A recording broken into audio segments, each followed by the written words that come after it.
So introduction to nutrition part 2. So yesterday was only knowing the basics, what comes under what kind of nutrition you require, what kind of nutrients you require, some of the sources, and very small glimpse of their function. So today's class will be about food quality and nutritional status. So when you're talking about food quality, you should make sure that there comes a concept of two things: energy dense and nutrient dense. Energy or calorie dense or nutrient dense.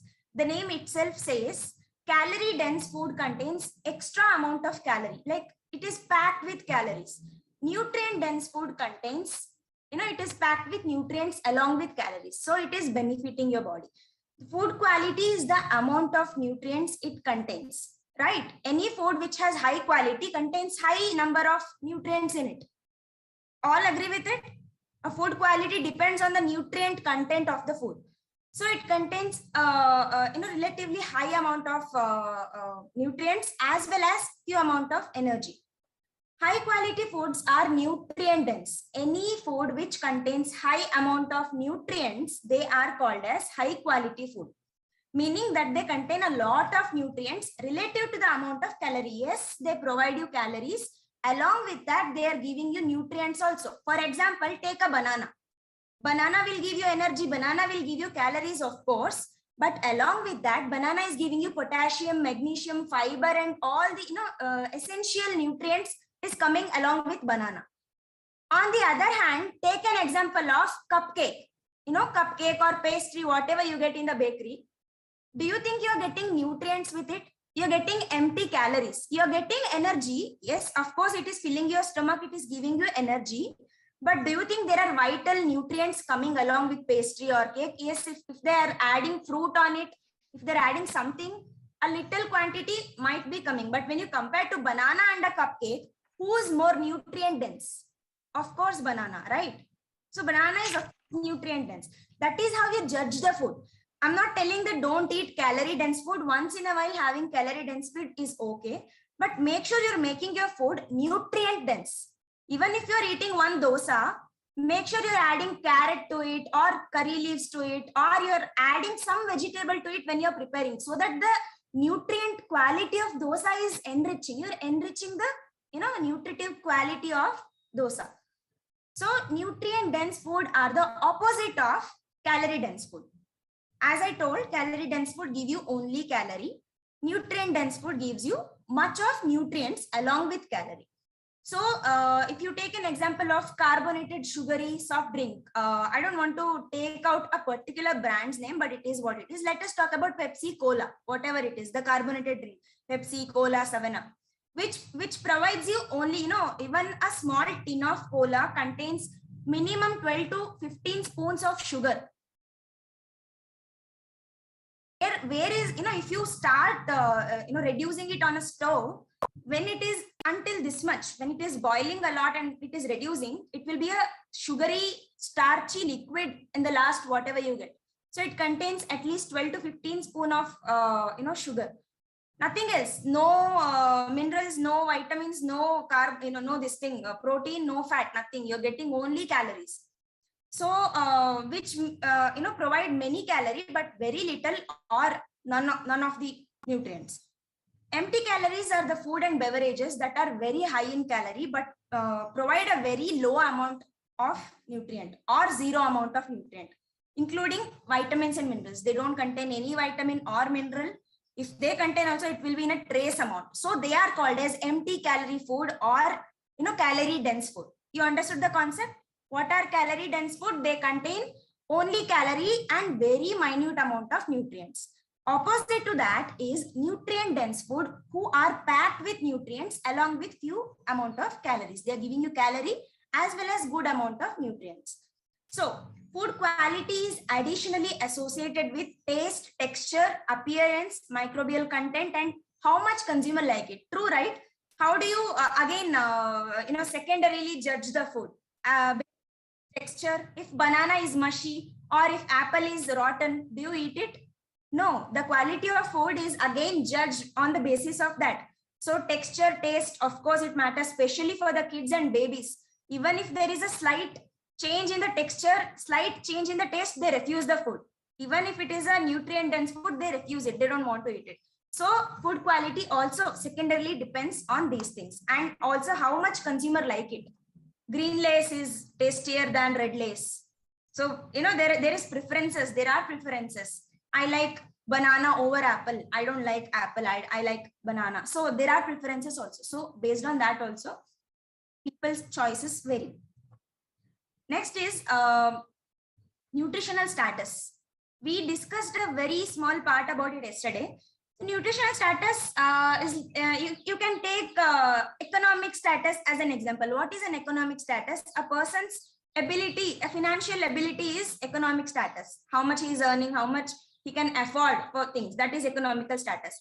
Just like that is a nutritional status. A person's body, how healthy it is, how nutritionally filled it is, a person's health condition, everything will be considered under nutritional status. So nutritional status has been defined as individual's health condition as it is influenced by the intake and utilization of nutrients. So it is said that one who eats well will stay healthy. One who doesn't get food, one who is malnourished will be having a poor nutritional status or bad nutritional status. True, right? Your nutritional status depends on what you eat. You are what you eat. So if you are eating healthy, you will be healthy. Supriya ma'am is having fruits and she is smiling. You can have it.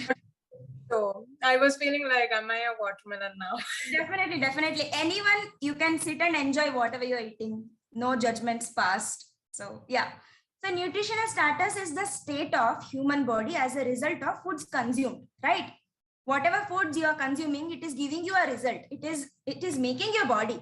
It is developing your body. So choosing wisely will make you a nutritionally healthy person. And I agree, there are few people who are not privileged of having a healthy food.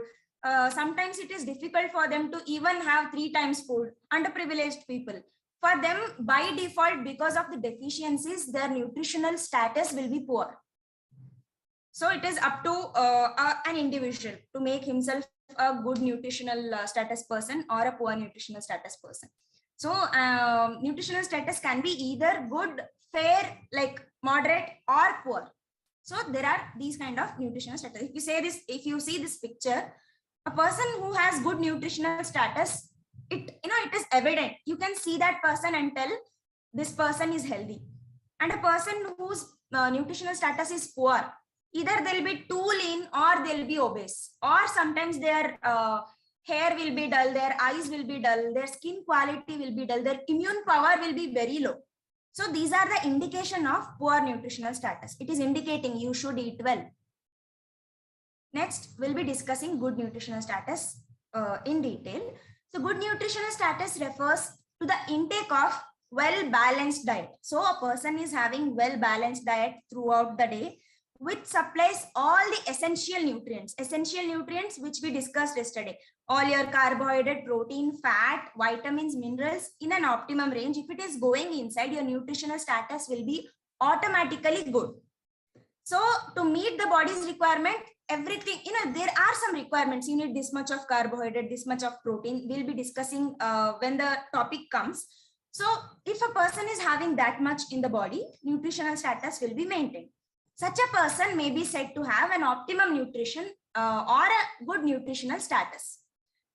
Characteristics of good nutritional status. As I told, there are some evident characteristics. When you see a person, you can automatically judge if a person is having a good nutritional status or a poor. So what are those? An alert and a good-natured personality. A well-natured personality and an alert mind, being energetic, being enthusiastic is also one of the sign of being nutritionally well nourished. And with a normal weight and height, there are some reference weight and height. For 18 years old kid, it should be this much of weight. The body should look like this. He doesn't look like 18 years old. He is very underweight. He's too much obese. He looks like 25. People judge on the basis of their looks also. Like they tell you don't look like 25. So a normal weight and normal height according to their age also represents a good nutritional status. well developed and firm muscles. Muscles should not be soggy. Your skin should not be soggy. It should be well, and it should be, it should be well developed. It should be firm. It should not be soggy. It should be firm. And reddish pink color of eyelids and membrane of the mouth. So when you go to the doctor, what they do to you first, they just, pull your eyelids down and see what color of, inner membrane of your eyes is. Here, right? They see your eyelids. So reddish pink color of your eyelids and your mouth membrane, it is indicating that you are well nurtured. So that is also one of the good nutritional indication. And good layer of subcutaneous fat. So when we're talking about status, it doesn't mean the person doesn't have fat in the body at all. Your body needs a good amount of fat. Your, underneath the skin, there should be a good layer of fat, which is insulating your body, which is protecting your body. So indication of that is also one of the signs of good nutritional status. Good appetite and excellent general health. The person will feel like eating time to time. Appetite is nothing but your feeling to eat. Appetite is a word which is indicating your hunger. Good appetite, good hunger, a person feels like eating more often time to time. It is also a good indication of well-maintained nutritional status. And excellent general health. Generally, a person will be healthy. A small infection will make him sick, or a small fall will break his bone. These are the indication of poor nutritional status. So shiny hair, smooth skin, clear eyes, and alert expression. Again, all are the symbols of good nutritional status. The eyes will be shining, the hair quality will be good, skin will be clear. So these things are indicating good nutritional status. And firm flesh, as discussed, muscles should be firm, and a well-developed structure. A person should look well-built and equal to his reference man in the particular age. And these all reflect your good nutritional status. General good health is evident by stamina for work. A person is always lazy and doesn't feel like working at all. No energy, fatigue throughout the day. It indicates a poor nutritional status. A person who's having stamina for work, comes up, pops up, I'll do it. So this stamina for work and regular meal times, eating regularly at a particular time, and I'm hungry, I'll just go grab a bite and come. Sound sleeps, and normal elimination. Also, your excretion matters. If a person is not passing stool for 2 days, it is indicating that bad gut health. So elimination should be there. At least once or twice a day, the person should eliminate his bowels. And resistance to disease. He should have a good immunity to be called as a well-nourished person. So opposite to these will be considered as a poor nutritional status, which is, again, when you're talking about poor nutritional status, there comes two concepts: undernutrition and overnutrition. Do you think overnutrition is also good? Optimum nutrition is good. In giving enough nutrition is good, but giving overnutrition is also making your body pay the toll. So malnutrition is an umbrella for poor nutrition. Whether it is excess consumption nutrients, that is overnutrition, or inadequate consumption, that is malnutrition, undernutrition. Any one of these will be considered as poor nutritional status. So first we'll be discussing on undernutrition, which is very commonly seen in Indian kids. No matter how much you feed, sometimes kids refuse to eat. They run a lot, they spend a lot, and whatever they're taking will be spent too early. So kids are more prone to be undernourished, especially underprivileged areas, and financially, how do you call it? Some people will be having this financial crisis. They can't afford food. Even they can be considered under this undernourished category. It is a deficiency of calorie or one or more essential nutrient. Not only calorie, maybe protein deficiency, fat deficiency, iron deficiency, calcium deficiency. So one or more or cluster of all these deficiency, which will be considered as undernutrition. So it is caused by not having enough to eat, right? When you're not having enough to eat, you're not getting anything inside. And having a diet that lacks poor nutrition. Even though they're only having ganji, they're only having rice, hardly they're getting wheat. So they're only getting something which gives calorie, not the other nutrients. So and being unable to properly absorb nutrients. Sometimes there are biological conditions. You're eating much, you're eating good food, but your body is not absorbing it. Maybe surgery, maybe poor gut health, your gut is ruined, gastrointestinal disorders, internal bleeding. So this is causing the nutrients not to go inside your body. So these are the conditions where the person can be undernourished. And those kind of cases should be intervened by clinical dietitian and doctors. They should be taking care of those conditions. And undernutrition signs are people, they look underweight. Undernutrition, they look very weak, they look very lean, their body looks, underweight. Bones often protruded, the bones will be evident. You can see, you look like a skeleton man. The bones are protruded, even the chin, the cheekbones, the jawline, and rib cage. Just don't ask me. Look at this image. You can see the kids are having, prominent skeletal system in the body, and their skin is dry and inelastic. Their skin will not be elastic. Their skin will be very dry, and their hair is dry and falls out very easily. The hair root is also not healthy, and the hair quality is also not healthy. It will be pulled out very soon.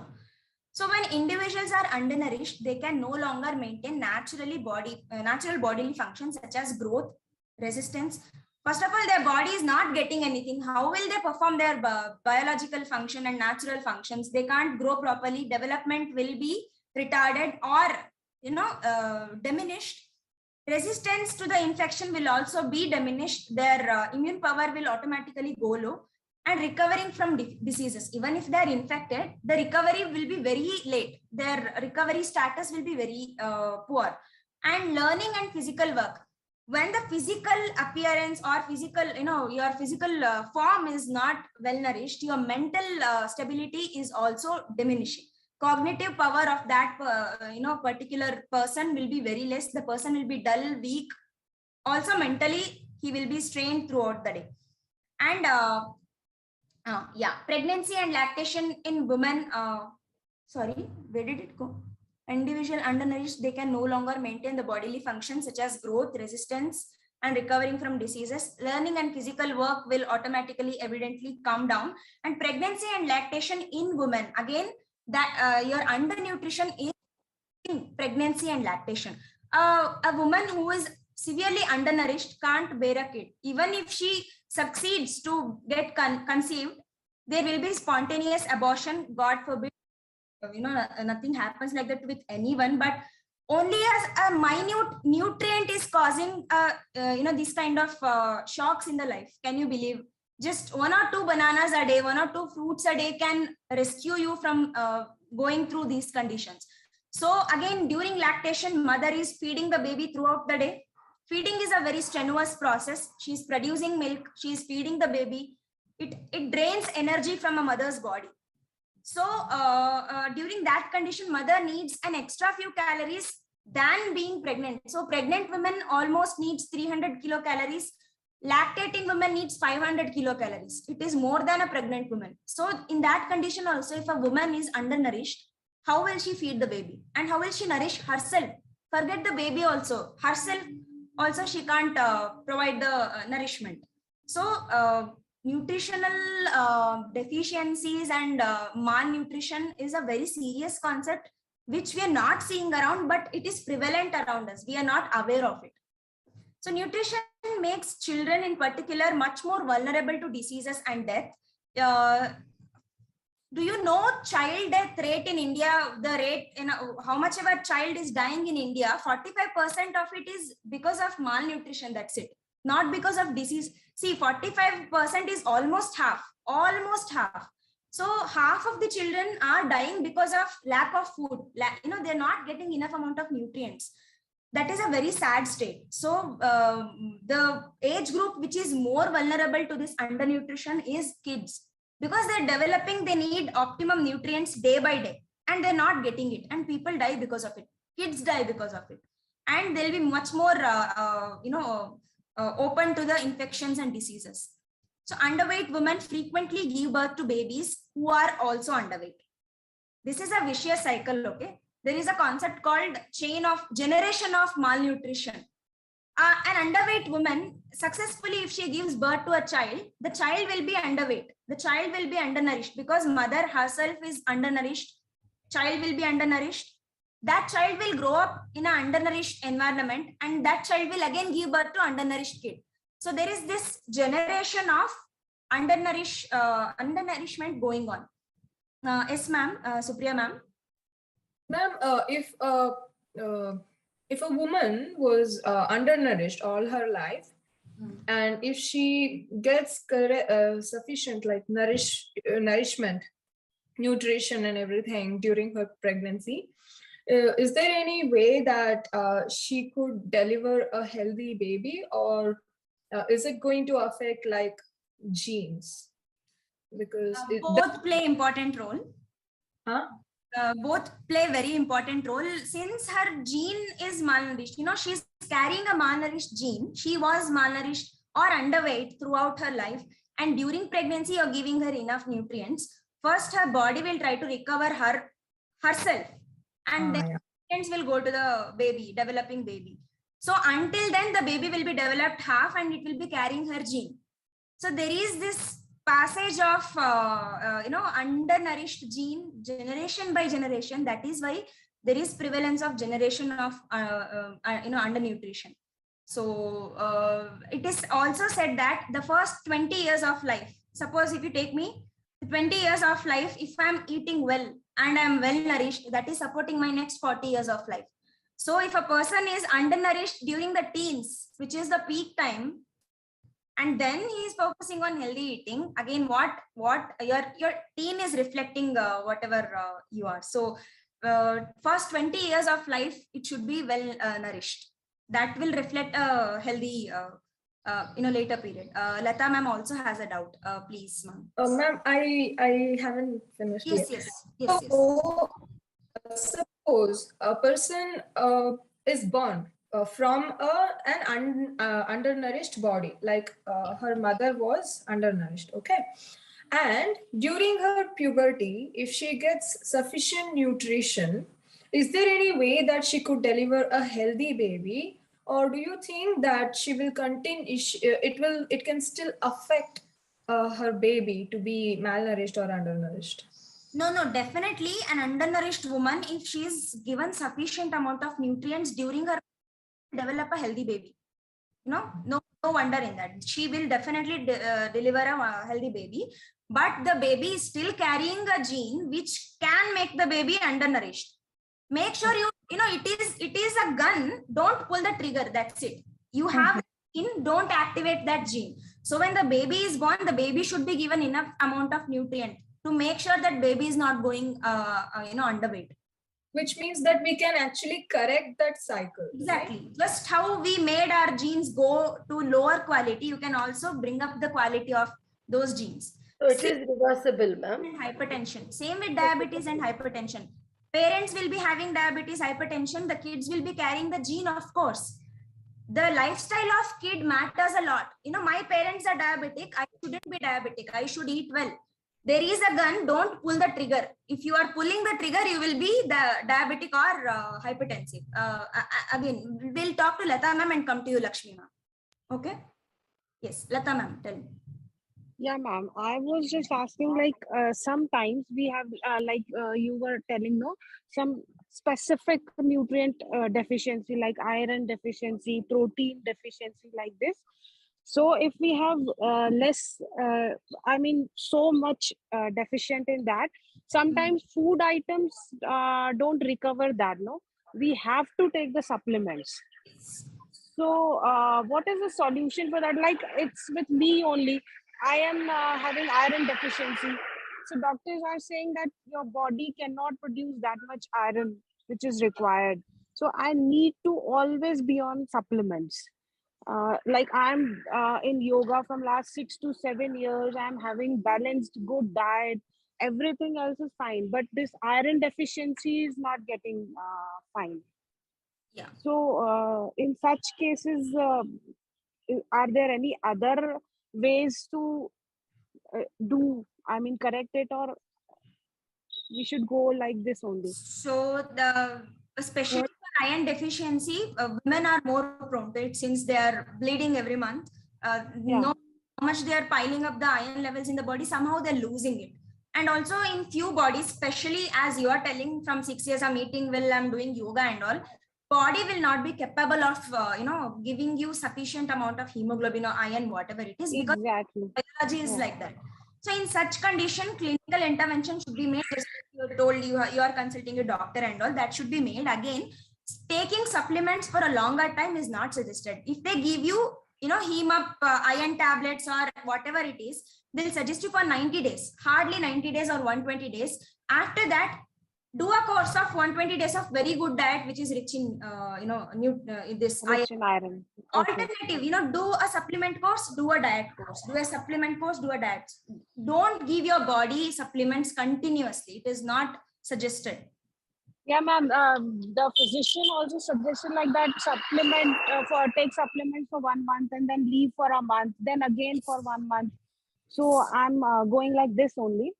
Yeah. But I'm just telling you that sometimes some bodies need supplements always throughout their life. No, Yes. That is biological condition. No, you can't help in those conditions. You need it. Okay. Thank you, ma'am. Thank you. Lakshmi, ma'am. Ma'am, thanks.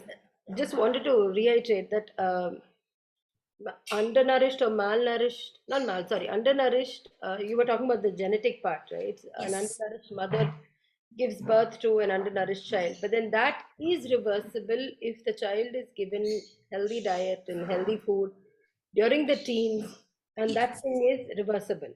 Yeah, of course. As I told, just like how your gene quality is getting degraded day by day, do you think our ancestors had diabetes and hypertension in this?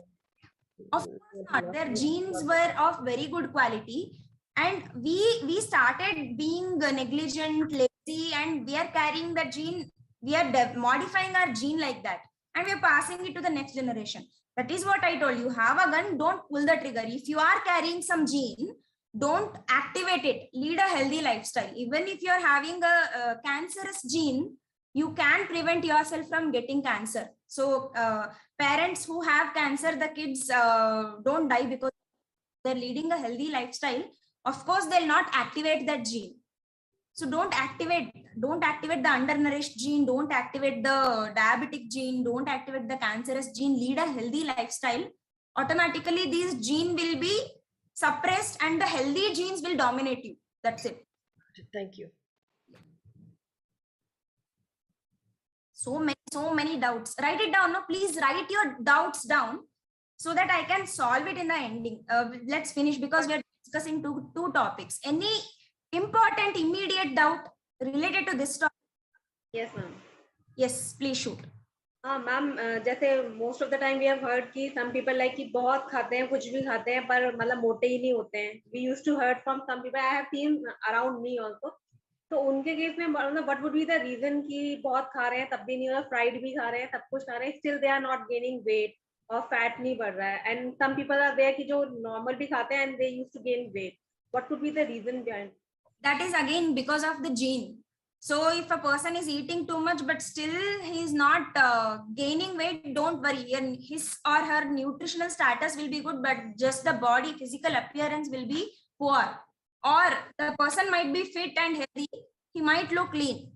So your nutritional status, your health doesn't matter only with the appearance. It also matter on your fitness level, on your biochemical aspects, your blood quality, everything. So I have a cousin who eats a lot. We feed her a lot. Her pant size doesn't go above 28. It is always 28. And she eats a lot. Her mother was like that. And once her mother gave birth, she started gaining weight. Her gene is like that. So she's carrying such gene, but she's healthy. She runs for 3 kilometers. She works out. And there are no deficiencies. She looks small, but she is healthy. What matters ultimately is, even if you're looking small, you should be fit and you should be, having good stamina. You should be having good immunity. Those things matter a lot. So physical appearance alone doesn't matter. What quality is inside, that matters. I've seen an example ki in particular case ke mother and his father both are in good health, not mother overweight, not underweight, they are in good health. Still her baby is not gaining weight. What would be the reason for that? In that Then the particular, baby might be spending too much of energy than he is getting. That's it. That will be the only reason why there will be leanness or underweight. Intake is less and output is more. The baby is very active and the baby is burning the calories very soon and utilizing the calories very soon. That might be the reason. That is called negative energy balance. That will come again. thank you, ma'am. Anything right now to discuss? Ma'am, one question I have. I do have a question. Yes, please. Who's that? Who spoke? Ma'am, may I? Yeah, please go on. मुझे ये question पूछना है, जैसे gene transfer होता है तो gene बच्चे में उसी टाइम जब जैसे कोई वुमेन है वो प्रेग्नेंट है उस टाइम जो भी डिफिशियंसी या जो भी डिजीज है वो बच्चे को ट्रांसफर होंगी, या फिर अगर उस सच एज की वुमेन 50 इयर्स की हो गई है उसका चाइल्ड 20 इयर्स का and in that stage she had cancer, तो क्या तब भी ये जीन ट्रांसफर होता है बच्चे को? Not always. Again, it depends on the recombination of gene. Father's and mother's gene. Not baby is not carrying everything. Baby's nose might look like father. Baby's face looks like a mother. So it is combination. She might or she might not get, and she might have already got it, but it is not activated. So genetic is again a big concept. It is a crazy concept. Permutation, combination happens. So whatever is getting mixed, there is no compulsion that if mother is cancerous, she is definitely carrying a cancerous gene. Example I'm giving, not only cancer, diabetes only you take. There are 50-50 chances, 50% chances, and you can never predict. It is always 50-50 scale. Even with the obesity, if a single parent is obese, baby is carrying 50% of obese gene. The baby might get obese, might not get obese. So you can't predict it. Genes are mysterious. Thank you. Yeah, let us be quick because we only have 1 hour and carbohydrates can't be finished in 1 hour. Ma'am, one last question. I'm sorry to interrupt. Yes. This is Sushma. So when you talked about these supplements, iron supplements and vitamin D, I understand that time in time we have to take a break from them. But what do you say if it's about the vitamins, the regular vitamins, right? Daily multivitamins, and then people do take fish oil tablets, right, after the age of 30 plus or something like that. So how necessary do you think it is for women, especially, and even men for that matter? How essential it is for us to take the multivitamins and fish oil every day? Can you just tell us about that? Yeah. So only during the clinical conditions of deficiencies, a person can rely on supplements. If you are a healthy person, if you just want to be cautious, you should have a healthy eating habits, go for fruits and vegetables, no, rather than going for supplements. Why do you want shortcut? Take fruits and vegetables as much as possible. If you still find you're deficient, then only rely on supplements. Again, taking any supplement for a longer time is not suggested. There are concepts called as vitamin toxicity, mineral toxicity. You will be dealing with it. You will be learning with it. Taking too much of vitamin A can cause death also. There are these consequences. Too much is too bad. Anything too much is too bad. Too much of love is also too bad. So what will be the nutrients? So anything too much is too bad. Right. There should be a full stop for everything. Right. Thank you, ma'am. Everyone, please don't leave any doubt. We'll discuss every doubt. Write it down. Keep a book and pen with you. Any doubt, just write it down. Don't forget to ask in the end part. So people who are waiting without doubt, for them we are delaying. They will be bored and they will just log out very soon. So around 10:30 we'll finish the class and we'll take up the doubt session for 10-15 minutes. Okay. Write it down. All the doubts should be written down and should be asked. Don't leave any doubt. I'll solve every doubt. Shall we continue with the class? Yeah. Where was I? Calcium stores. Overnutrition. Okay. So again, there comes the second concept of overnutrition after undernutrition. Overnutrition, as it says, you're taking too much of nutrients, not only nutrients, too much of calorie too, along with it, too much of calorie, which is making you overweight or obese. So it happens when you consume too much of energy. Over time, it causes you to gain weight unless you increase your physical activity. So if you're taking more, burn it more. Take in more and burn more. So make sure whatever you're taking, you're burning it. Don't let whatever you're taking, if it is extra, the body will store it as a fat. Be it protein, carbohydrate, or fat, it will be stored in the fat tissue. That's it. That is why you're gaining weight. So it doesn't matter if those extra calories come from fat, carbohydrate, protein, because your body can take whatever you give. You know, the body is beautifully modified. It will take in whatever you're giving, but ultimately it is converting it to fat and then it is storing it. So because your body can take whatever it can, it doesn't need, whether it is coming from fat or whether it is coming from protein or whether it is coming from carbohydrate, ultimately it is stored as fat.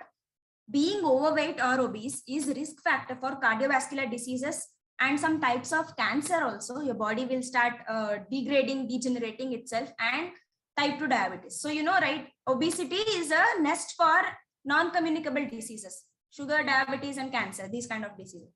So treating this kind of overnutrition requires dietary adjustment. You know, too much intake is too bad. Just adjust a little bit lesser to it. You know, you're convincing the person and giving a lesser quantity of energy or calorie. So, you are reducing a little amount of calorie to improve and balance the diet. Include more of fruits and vegetables, whole grain, calcium stores, and healthy protein source with very few fat, which is required by the body. So make sure empty calories are kicked out from your life. That is how overnutrition can be treated. At the same time, it helps to increase physical activity level. Physical activity level, and also you should avoid junk food. Once you are under balanced diet, you should be definitely put on physical activity. You should exercise every day. And along with that, you should avoid junk food to overcome the overnutrition. So a person with poor nutritional status cannot work hard. So overnutrition is also a poor nutritional status. An obese person will not be that productive of a normal person. That is evident. You know, obese person can't climb the stairs. Obese person can't run. So the physical activity levels, their productivity is very less. When productivity is less, income is also less. No one wants to pay you for lazy, being. So a person's ability to make a living, obtain food for family is less than it would be with a good nutritional status. Again, a poor nutritional status person's productivity is less, income is less, so they can't afford for a healthy living, just like a good nutritional status person. So next comes the concept of balanced diet. No poor nutrition, no overnutrition. How do you maintain the optimum nutrition? How do you achieve it? By balanced diet. So balanced diet gives your body the nutrients that it needs to function every day. So enough amount of nutrients which your body requires every day. To get the nutrition you need, most of your daily calories should come from, the calories should not come from chips, banana chips, potato chips, carbohydrate, carbonated beverages. Apart from that, focus on cereals and whole grains, pulses, legumes and meat products, milk and milk product, fruits and vegetables, nuts, oil seeds, and fats. So these five cereals, pulses, milk products, fruit, vegetables, nuts, and oil seed, this is called as 5 food group. You should never forget it. And if I ask you what are the 5 food group, you should be able to tell me what are 5 food groups. So these are the 5 food groups. Make sure your plate is enriched with all these 5 food groups every day. So to maintain a good health and a balanced diet, limit your consumption of empty calories. So kick out all the empty calories from your life. Instead, try to get your calories from a food that are rich in other nutrients too. You should know what your food is made up of. If you want to drink something, instead of drinking a carbonated beverage, Coca-Cola, Pepsi or something, go drink tender coconut water. Tender coconut water gives you enough amount of nutrients, also gives you energy. So make the wise choices, right? So food can be classified as as you know, macronutrients, micronutrients, then comes phytochemicals. Phytochemicals are the plant chemicals which are medicinally beneficial for you. For example, if you take haldi, why is haldi added to Indian diet? Because people knew, our ancestors knew that haldi contains phytochemical. So these phytochemicals are medicinally beneficial for us. And if you take jeera, why is jeera added to normal Indian food? Because jeera contains phytochemicals. So many phytochemicals are present in our food, especially spices, berries, and fruits. We'll be discussing it on phytochemical chapter in detail. So these are the bioactive compounds found in food. Macronutrient, micronutrient, you all know. So water, next comes water. Another very important macronutrient, which your body is 60% made of. So you are made of water, protein, carbohydrate, fat. So try consuming it in an optimum range every day. Benefits of balanced diet. Why do you want balanced diet? It manages a healthy weight. You know, having a small and will give you enough amount of energy, which is required throughout the day. So it is helping you to manage weight. There is no consequence of overweight, and supports a strong immune system, right? Having a balanced diet with fruits, vegetables, protein, fat, whatever it is, enough amount of immune system support. So you rely on your immunity to defend against bacteria, virus, fungi, and foreign substances. For that, you also need a nutritional support. So, however, poor nutrition starves your immune system. Your immune system don't get enough nutrients, so they lack in their immune power.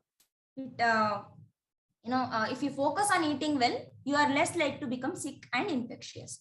Reduces the risk of chronic diseases. Chronic diseases are nothing but, like diabetes, hypertension, which can't be cured but can be controlled. These are called as chronic disease. It stays with you until the end of life.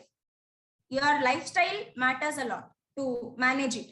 So it reduces the risk of these kind of chronic diseases when you're eating small and frequent meal throughout the day. Well-balanced diet includes all the essential vitamins and minerals, protect against chronic diseases. Helps to improve sleep quality. Sleep quality can be improved when you're eating well. Your gut health will be maintained, your sleep quality will be maintained automatically, your overall health will be maintained. Slows the effect of aging. A person who is eating well, exercising well, is in a balance of life, will also have a good lifespan. It decreases the process of aging. You can see like 26-year girls will be having wrinkles in their face. They look old. But sometimes you take Shilpa Shetty, I know I undergo so many unwanted processes, but of course they're focused on their diet and also physical activity. Though they are almost around 50, they look like 30 years old. So balanced diet and exercise has this wonder to play a role on your body. Slows the effect of aging. Early aging signs like wrinkling and premature graying of hair will be, the speed will be decreased, and helps you to live longer. So balanced diet automatically, supports the overall health and makes you to live longer. The quality of life will be increased. Improves your mental health. As told earlier, the well-maintained gut health, sound body has a sound mind, right? It is a very good proverb.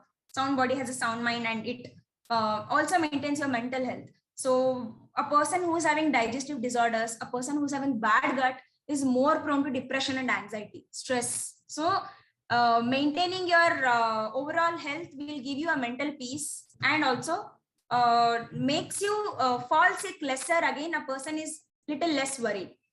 Increased cognitive powers. When your mental health is being affected by your overall health, cognitive power is nothing but your capacity to think, to react. So all your IQ, everything comes under cognitive power. So cognitive power will also be increased once you are eating well. A well-nourished kid is performing well in the school. An undernourished kid is always, sad, depressed, not paying attention, no concentration. These studies are, true. A well-nourished kid will perform higher than an undernourished kid. So having a very well-balanced diet can improve the cognitive capacity, Low glycemic index food comes in the carbohydrate chapter. We'll be discussing a very interesting topic again. Improves your attention, memory, and functional capacity.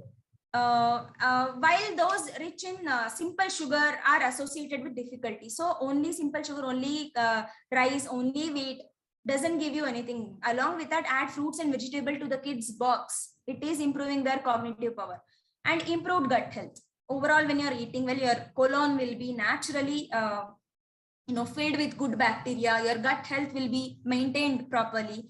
And this plays a very important role in metabolism and digestion, the good bacteria.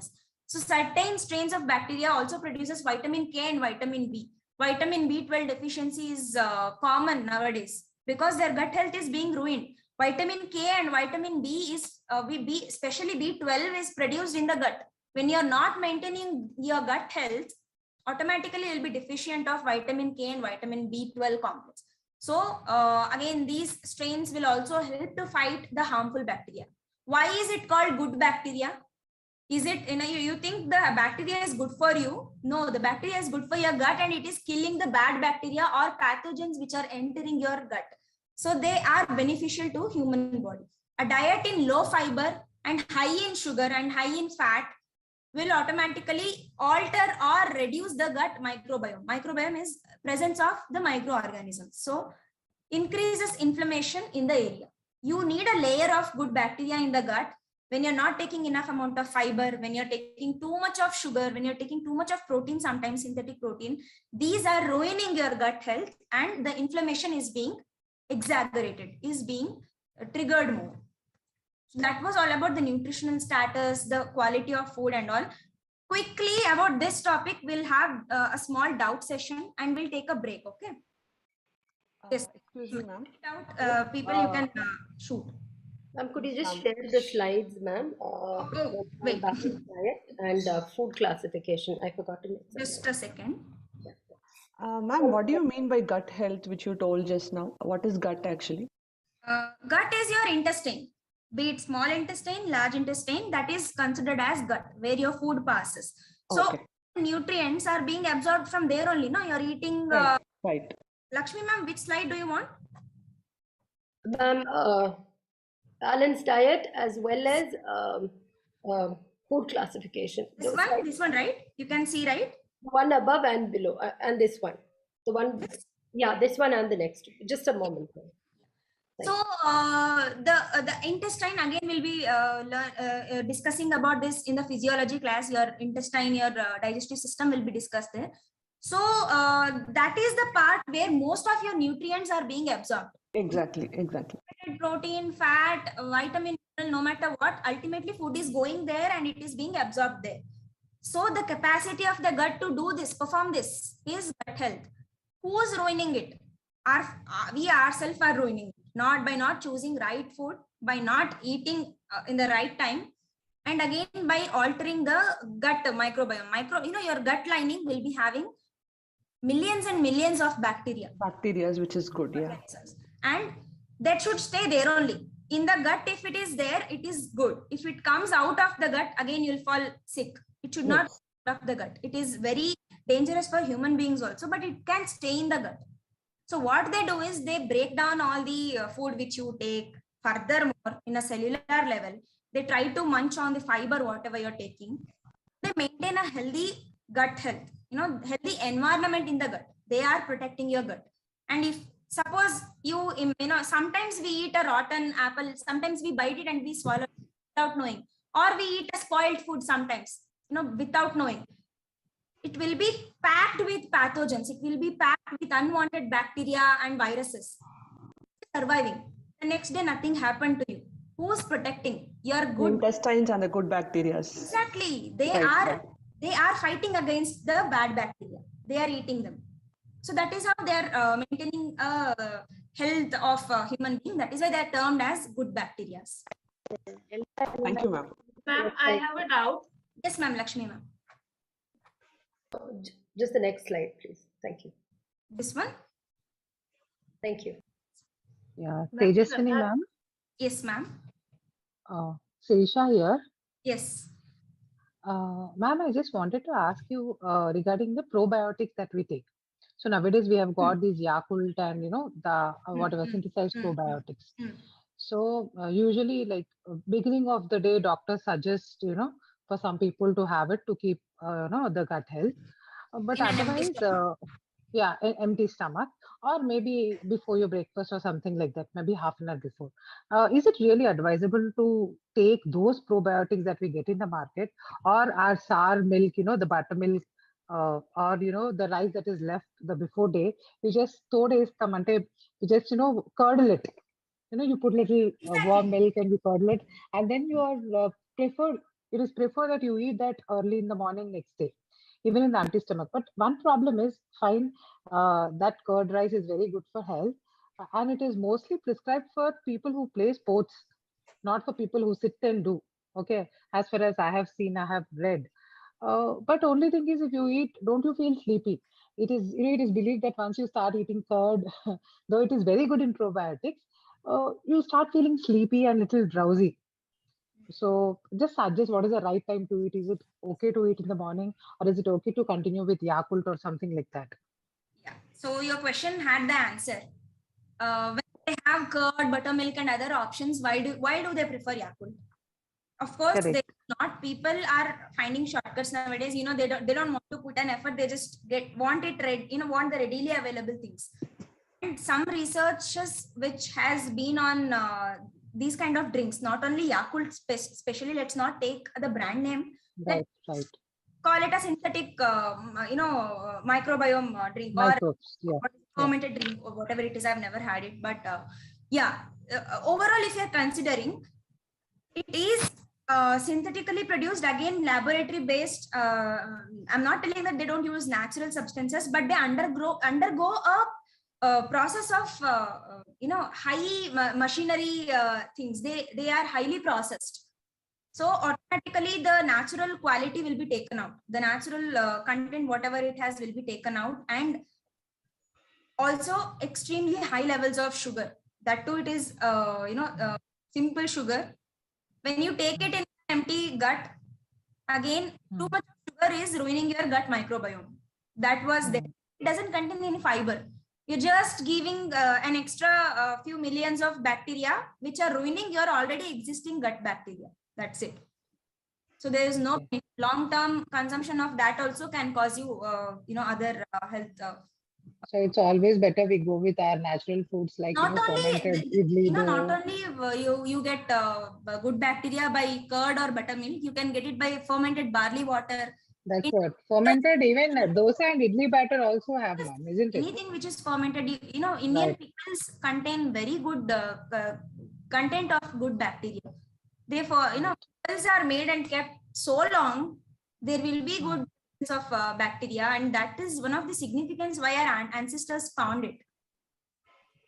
Okay. Yeah. Ma'am, Yeah, would sure. you be helping us understand how to replace dairy with other How to food alternatives? how to what? How to replace dairy products with other Dairy alternatives? products. Yeah, if someone is, let's discuss about it. When we'll be talking about particular topic, please bring this up. Okay. Okay. Write it down and please bring this up. Let's discuss about that also. Ma'am, Yes, ma'am. Shraddha here. So Yes. one of my sisters is lactose intolerant, and when you said that there are 5 food groups, usually she avoids milk. So in Yeah. that case, like, what is the good suggestion to give it to her? So lactose intolerance is only because your gut can't digest lactose. Lactose is a milk sugar. So your gut can't digest this lactose. So it's coming from the milk source. Then completely avoid the milk source and find a substitute for it.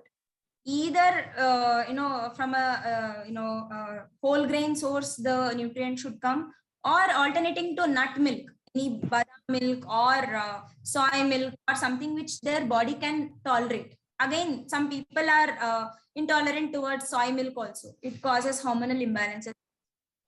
Checking it and finding a perfect substitute for normal cow milk is important, and then continuing throughout the life can be suggested. Is that reversible, like through yoga, workouts, and everything? No, actually, lactose intolerance is irreversible. Since your gut can't produce the digestive enzyme, only lactose. The one question comes to my mind, like earlier she was not. Recently, it's been like 2 years that she's started avoiding it. Yeah. So still it is irreversible? It is not irreversible.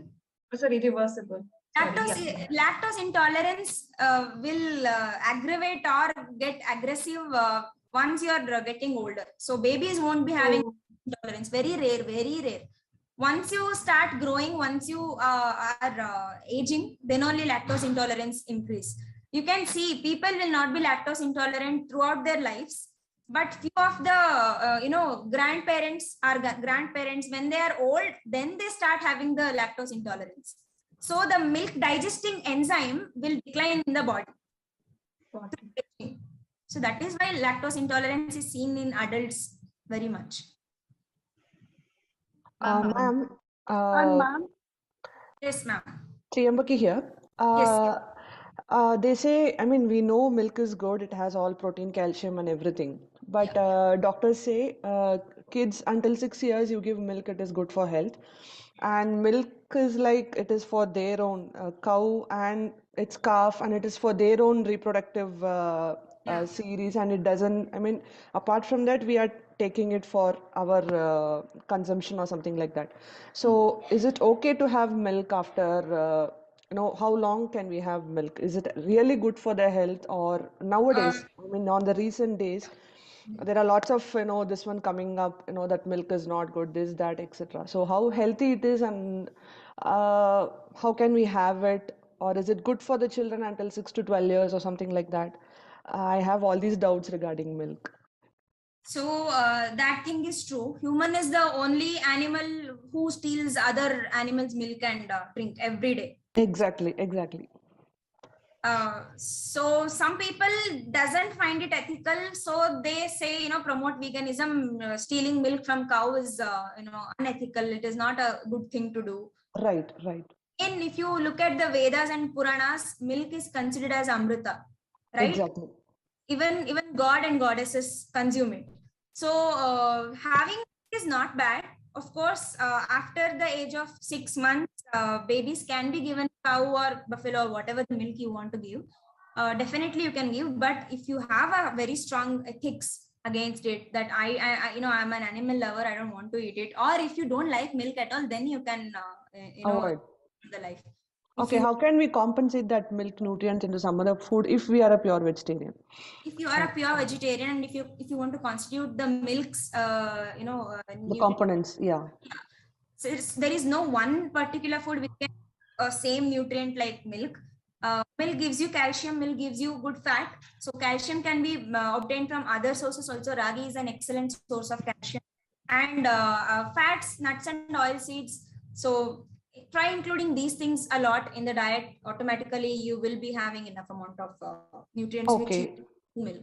Okay, oil seeds you mentioned is like flax, the gingerly seeds, the till seeds. Yes. Okay. And along with that, if you really want to drink a milk kind of thing or something, you can have almond milk, but it is extremely costly. Costly, yeah. Soy milk, and again, you don't get it in a freshly obtained form. Processed form only you will get. Better not. And the situation like this, our generation have this mixed, this one, we hear a lot of things that they mix so many things into that milk and they give us, we never know what will happen. Why do you want to stop drinking milk? If you are a milk lover, or if you really don't have this, protectiveness towards animal, like it is not an animal. If it is taken in a fresh form, or if the cow is really, sometimes they raise cow in their home and cow will be really happy to give milk. Okay. Nowadays the extraction methods are very bad. They inject hormone, they forcefully right suckers to their breast. So these things, of course, called as animal abuse, but I don't find any wrong thing in drinking milk. I'm not talking about animal abuse here, but drinking milk is not a wrong thing. Obtaining that through these kind of heinous way will be wrong thing. And it'll affect us also, right? In turn, if they inject hormones and we secrete milk from that and we are drinking it, and it's a chain process, right? It's going to affect. No need to worry in that, because hormones, when you heat the milk, the hormones will be inactivated. Hormones Okay. are sensitive. If you heat the milk 2 times, it is gone. Hormones are Okay. gone. But again, Okay. injecting hormone to the cow is very bad. Okay. So how many times you suggest? Once or twice a day or thrice is also fine. Milk Yeah. depends on age to age, that we will discuss. Okay, ma'am. Yeah. Thank you. Need a lot. Adults might not need. So it, Thank you. Thank you. thank you. Wanted to add one line here, ma'am. Yes. About this almond milk, which is actually costly. I think we can also start taking the coconut milk. I think that Yes, is. homemade coconut milk, ma'am. House homemade coconut milk. I made using better. Ma'am, what do you recommend? Sorry? Yes, have Coconut milk, ma'am. Homemade coconut milk. Yeah. How's it? I'm using it. Actually, too much of consumption of coconut is also suggested. It is pitta, it causes pitta. So some people can't tolerate it. Why, using for cooking, sometimes if you like to drink it, you can definitely go for it. But drinking 2 glasses of coconut milk every day, how No. it Ma'am, with the shakes, ma'am, fruits. Normally, we don't use normal milk with the fruits. Ayurveda suggested curd can use with the fruit shake, and also I use coconut milk with the fruits and milk shake. Yeah. You can definitely use coconut milk for cooking. It again enriches the nutritive content of the food. Yes. And ma'am, one thing I want to ask you, ma'am, is milk is the insulin production, or is the milk? Any studies are there? The milk is insulin resistance. Develop the insulin resistance. Are you asking this in terms of PCOD, PCOS? No, ma'am. I'm asking about type 1 diabetes.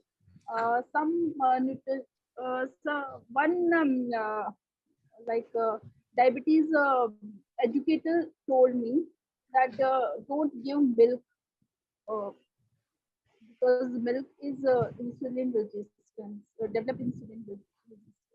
Milk is not causing insulin resistance. Again, even this doubt will be revolving around the person who's having PCOD, PCOS. They'll ask, ma'am, should I avoid dairy products if I have PCOD, PCOS?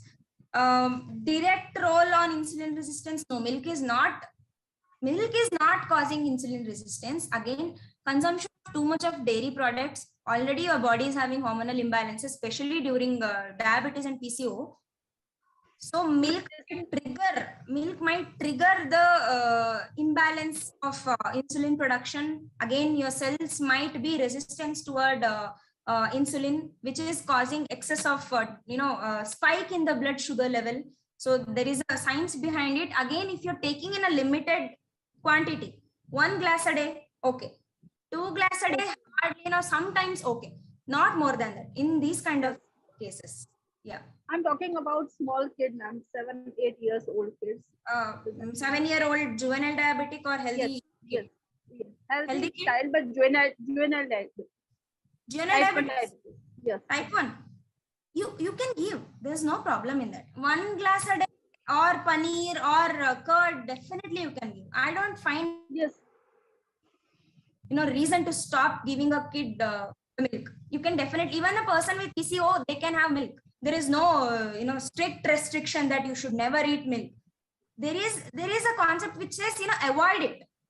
Avoiding is different, restricting is different. You can have one glass, 2 glass, hardly, not more than. Just make sure it is under limit. That's it. Anything should be under limit.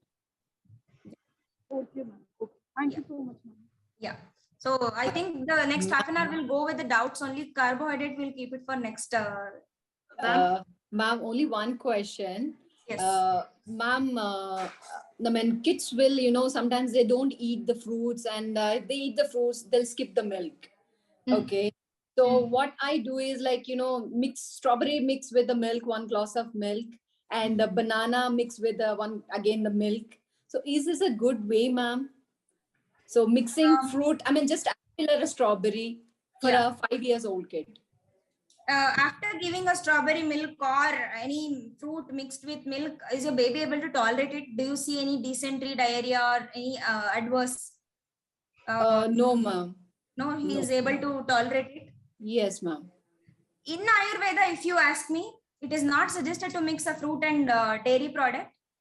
But if you come to this, theoretical westernized nutrition concept, again they'll suggest take banana shake, this.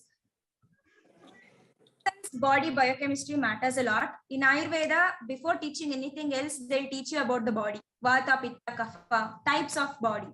Some bodies can't tolerate it. If I drink banana mixed with milk, I have dysentery. I'll have dysentery. I'm just giving an example. If, Anshul ma'am is having a strawberry milk or something, she feels good. She feels like full and she positively responds to it. So it depends on person's body biochemistry. If your kid is able to tolerate it, ask how you're feeling after drinking. Do you feel any, cramps in the abdomen or something? Do you feel discomfort in the gut? It is indicating that he is tolerant towards it. So you can definitely give it, but make sure you give it in a whole fruit form rather than giving it. So you give fruit in the morning, give give milk in the night. Okay. To add something over here, if it is okay with you. Yeah, sure. So based on Ayurveda, each and every person's body will be either Kapha, Pitta or Vata. Okay. So, but then it will be a combination of both also. But then one will always be dominating. So based on that, we need to modify our diet based on the seasons as well. Like let's say I am of a Kapha dosha person. So during summer, if I eat milk or eat yogurt or buttermilk or anything, it wouldn't affect me. But then during rainy season and winter season, if I eat curd, I might be prone to cold and cough, like that. So let's say I am of a person of Vata dosha. So during summer, I may not be facing any kind of problems. But then during rainy and winter season, I may get too much of joints pain. So based on that, I will have to modify my food intake. Like I may have to include more of spicy food and garlic and all of that. But then if being a Vata dosha person, if I have the same kind of food during the summer, because it is a summer, my body might get heated up and I may not be able to tolerate it. So if we could, the Bodhi Academy, actually they keep having this, they will have this Ayurveda workshops and all of that. So if you could attend that, you will have a little bit of idea about how you can modify your food intake based on the seasons. It is actually good. Our body will work in an optimal way if we modify from season to season. As a matter of fact, in Hindu culture itself, we have that thing, like during summer, we have Ram Navami, we'll be having fruits, we will be having juices and everything. And during August and September, we will have Ganesh Chaturthi and Goklashtami, like Krishnashtami, wherein we will be having fried food and all of that. Yeah. You understand what I Yeah. built in our culture itself. Yeah, I mean, I understand, ma'am. I understand what Supriya is telling. Yeah, she said, I attended few of them, but still have some more questions about it. Okay, got the point, ma'am. And Thank also, whatever Supriya ma'am said now, this is staying in India from thousands of years. This is our history. Nowadays, the westernized culture, it is recognizing it and it has given a name called holistic diet, holistic dietary approach. That what it says, close your eyes and connect with your body. You should, your body is giving you message, receive the message. If you eat something and your body is giving a negative message, stop eating that. That is what Ayurveda is from a longer time. If your body is rejecting it, it is not your food. Just that, whatever you're taking, there shouldn't be doubt. Everything should be based on experiment, unless it is an allergic food. Take it if your body is negatively reacting or refusing it, just drop it out from the diet, substitute it with something else which is equally nutritious. Great, ma'am. Ma'am, the only one. I mean, how long if I give him the milkshake or like just a milk, a glass of milk, if I give my child like 4 o'clock. So, I mean, how much gap exactly I should give it? Because milk is a liquid and it is a complex liquid. It takes time to get digested. If your kid is hungry, don't feed any kid according to your hunger. Ask him if are you able to eat it? If I give you, will you eat it? If he finds, okay, I can eat it, then only give it. Kids shouldn't be force fed. Kids shouldn't be fed on the basis of your anxiety. Am I feeding my kid properly? Am I giving him enough nutrients? No. Kids will, no matter what, they'll take how much ever they want and they'll refuse it. So know their hunger. Ask them. You should talk to your kids, no matter how small they are. Ask them, can you eat this? How much do you want? Give some. If they eat it, give little more. If they refuse it, just stop. So don't worry about what gap should I give. Ask him if you want to eat this. If he says yes, definitely give it. Okay. Okay. Yeah. Thank you, ma'am. Akshata ma'am is raising hand from a very long time, and we're not giving a chance to speak. Yes, please. Yeah. I mean, I wanted to speak about what Lata ma'am told, and just know what I forgot the name. So one thing regarding this anemic and iron deficiency thing, I myself, I am actually a trekker and fitness enthusiast, and I follow a strict diet plan throughout my day. To be very frank, when I started my journey as a trekker or a fitness thing, I was very low on energy and I couldn't do anything. But one point what I understood when I went to nature is beautiful, which needs your extra lap to reach there and enjoy it. To do that, you have to be very fit. And again, I could very much connect to your word or the sentence that you told. You are what you eat.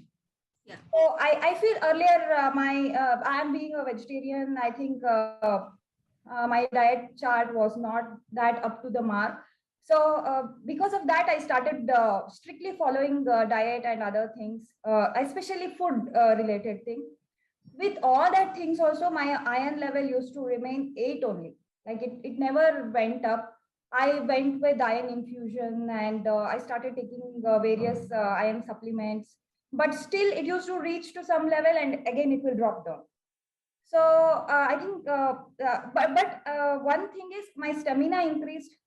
Every day I do like boxing, dance, swimming, all these things. So like it's like 40 or 1 hours of 1 hour exercise. I change it every day. So and also I follow yoga from I think 8 to 9 years. I practice yoga. So for this, let me take it very seriously and start to find the root cause. One thing, as you said, for ladies, menstrual cycle is something that is unavoidable and causes a lot of little bit of iron loss, I can say, as part of that. Like if you go to doctor, they will suggest you, if you have sickle cell anemia or hypothalemia, they will suggest you different tests which will help you find the root cause of it, why you have iron deficiency. Because every woman undergoes menstruation, but everyone will not have iron deficiency. The root cause could be in our body only, in spite of having all that 5 type of food. Also, we might have that. So what I found is, one is the worm in our body, the stomach worm, that can cause the issue. Doctors suggest once in 6 months you have to cleanse the body and cleanse the worms in your body. They suggest some tablets. And the second thing was the wrong combination of food. One thing is like if you are a tea coffee drinker, it's okay to drink optimum tea or coffee, but if you are taking it immediately after your food, it hinders the iron absorption. And second point, what I heard from an Ayurvedic doctor is consuming the dietary product, especially curd or milk, along with your normal food. If you are taking it immediately, then that also can hinder the iron absorption. So, and I think couple of them had this doubt. I don't know. Again, it all depends on various people's opinion. So I started following it. That I stopped drinking tea and coffee immediately. I just drink a cup of tea. That's it. But I started giving a very good gap of like 2 hours or 3 hours because I was kind of addicted. It's good if you can cut down, but if not, I started giving a gap. And also I started avoiding whatever the milkshake thing which we discussed, right? If you want the goodness of strawberry to enter your body, then if you mix it with some other food. So, and one more thing is strawberry is kind of acidic in nature. Again, I don't know, we might have that in our curriculum in the future. So I started stopping this, and automatically my iron levels started increasing. So now I am at 12 iron level. So I thought this is what I have learned. I thought I'll just give it as a message for if someone wants to follow that. And one more thing is, there are a lot of like things which our ancestors have followed. For example, there are some seeds called halim seeds or the alvi, which they mix in our dry fruit laddus and all. So my doctor suggested that start taking a spoon of that alvi seeds, empty stomach, soak it in the night and drink it in the morning. And I started following that also. These things, right? Even though I was following a good diet, but it was not a timetable mannered, or so I used to mix everything, take things together. I think that discipline is also needed to have a good absorption and make our body adopt to that like new techniques and absorbing more nutrients from our food is what I felt. Yes, you used a line, various people's opinion. Why do you have so much of confusion in the field of nutrition is nutrition works differently on different bodies.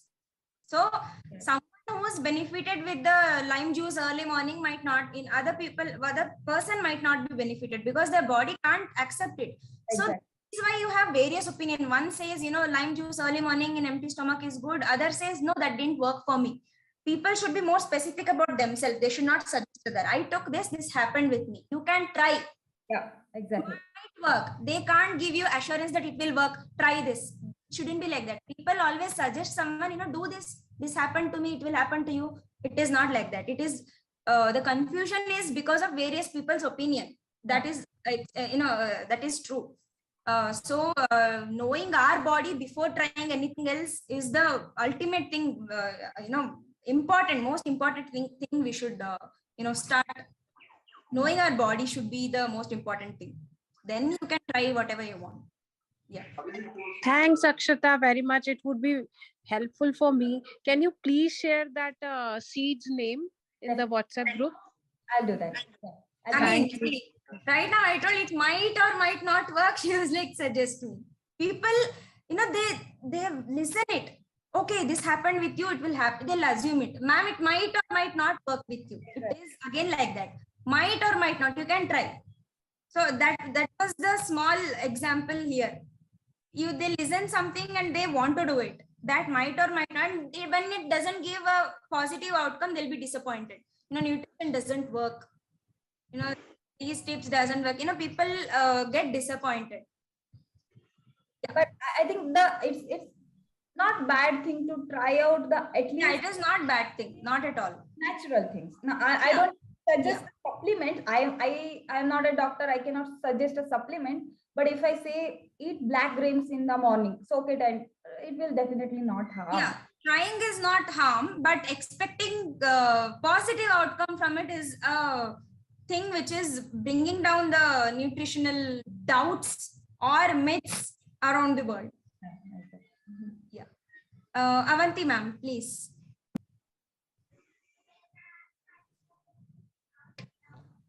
Thank you, ma'am. So I have a couple of questions here. When we were talking about the water, which serves as a macronutrient and doesn't give us any energy though.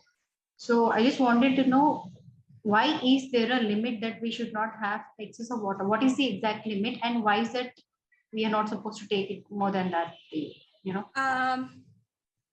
For everyone, there is a certain requirement for water also. As yesterday discussed, 2 liters is basic for your metabolism and bodily functions. Above it, depends on what profession you are. If you are an athlete, you sweat a lot, you work out a lot, so you're losing a lot of sweat through your skin, then you need a lot of water. And a heavy worker, coolie, drivers who are always exposed to sun, who always has this extreme hot condition, for them dehydration is very prominent. So for them, having extremely high amount of water is also not bad. They lose it somehow.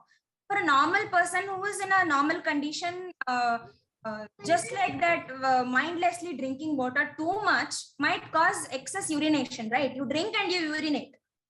During urination, you are losing a very good amount of sodium and other minerals. So drinking too much might dilute your blood and you might lose an extra few electrolyte from the body. That electrolyte imbalance might cause other physiological changes.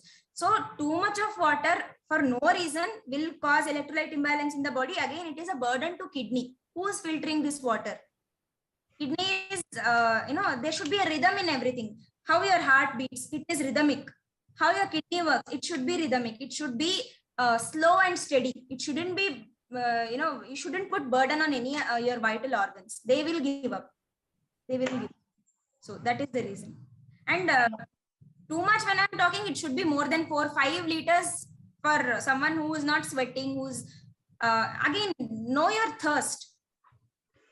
According to thirst, you drink it, or according to your, environment, your lifestyle. Everything depends on how you drink also. So also about the supplements, ma'am, actually, supplements are something which are not supposed to be taken until and unless they are suggested by the doctor. Yes. Okay.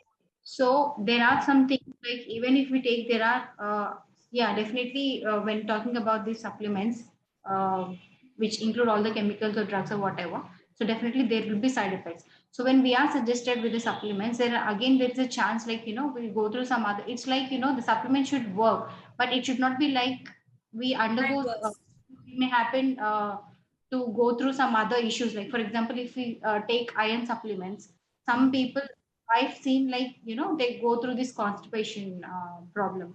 So I mean, any suggestion on that? Like, I mean, is it compulsory that why is that we have to go through these supplements? Is it like they give us a spontaneous results, or we may again, do we have anything like in nature, the natural foods, the vegetables or the fruits, wherein we can, compensate or substitute that with the supplements, which can actually give us the same spontaneous results, just to avoid these kind of constipation kind of side effects?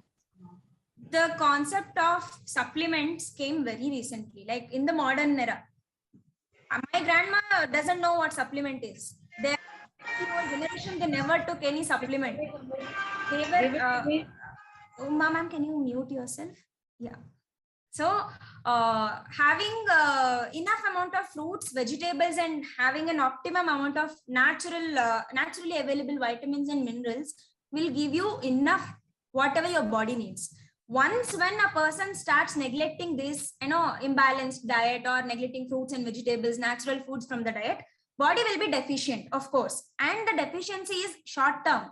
If the deficiency is neglected, okay, nothing happens. I'll just continue with the diet, whichever I'm having now. If people stop concerning about the deficiencies, the deficiency will aggravate, will become serious. That is the time when rely on supplement again for a short term until they reverse it. Once it is reversed, try maintaining it through natural form. So taking synthetic supplements is not at all suggested. As you told, they have outcomes: constipation, sometimes vomiting, severe vomiting, sometimes few other unwanted outcomes which body can't tolerate because it is not from a natural source. You're introducing something new which is from a laboratory source. Your body is not even identifying it. So it tries to reject it. In helpless situations, yes, go for supplements. If you are not in such serious condition, why do you want supplements? Try it from a natural source. I agree, the process is slow. For any iron deficiency, it should be at least 120 days to see the change. So process is slow. Don't let your body go to that extent. No, don't let your body go to that such kind of deficiency. Find it soon and act on it soon. That's it. So, okay, we thought about the balance. Shortcut, that's it. Yeah. And one last thing, ma'am, here.